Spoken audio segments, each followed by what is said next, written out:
యేసుక్రీస్తు ప్రభుని గురించి సువార్త చెప్పడానికి, యేసు ప్రభు యొక్క సువార్త చెప్పడానికి మనకు డిగ్రీలు కావాలనా, పిహెచ్డీలు కావాలనా?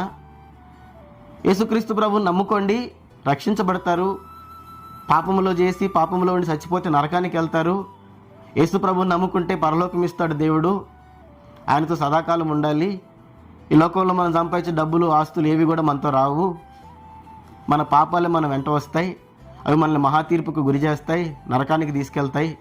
యేసుక్రీస్తు ప్రభుని నమ్ముకుంటే మన పాపాలు క్షమించబడతాయి, ఎందుకంటే ఆయన మన కొరకు చనిపోయాడు, మన పాపముల నిమిత్తమై చనిపోయాడు, ఆయన నమ్ముకోండి పరలోకం వెళ్తారు, మోక్షాన్ని చేరుకుంటారు అని చెప్పడము, అన్న 4 మాటలు చెప్పడానికి డిగ్రీ కావాలనా, పిహెచ్డి కావాలనా? అవసరం లేదు కదా. అరే ఎన్నో విషయాల గురించి ఉదయం లేచినప్పటికీ సాయంత్రం దాకా మాట్లాడుతూనే ఉంటాం కదా.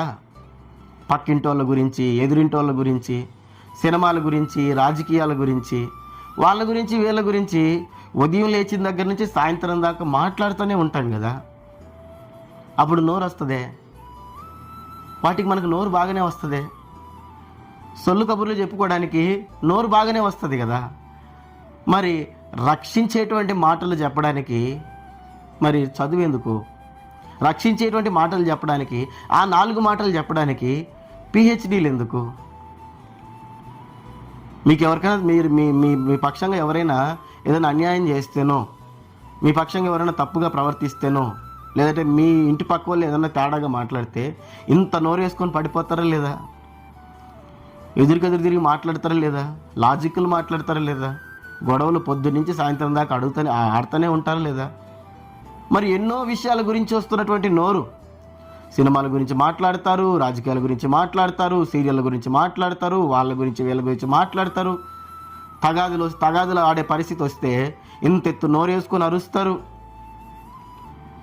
దయ్యమని కేకలేస్తారు. మరి ఇన్ని మాటలు మాట్లాడడానికి వచ్చిన నోరు యేసుక్రీస్తు ప్రభు సువార్తను గురించి చెప్పడానికి ఎందుకు రావడం లేదు? దానికి కారణం నిర్లక్ష్యం.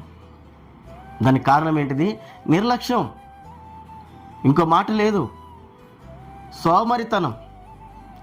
ఇచ్చిన పిలుపును పక్కన పెట్టడం, ఇచ్చిన పిలుపును నిర్లక్ష్య పెట్టడం, దేవుడంటే లెక్కలేకపోవడం. చదువు రాక కాదు, తెలివితేటలు లేక కాదు,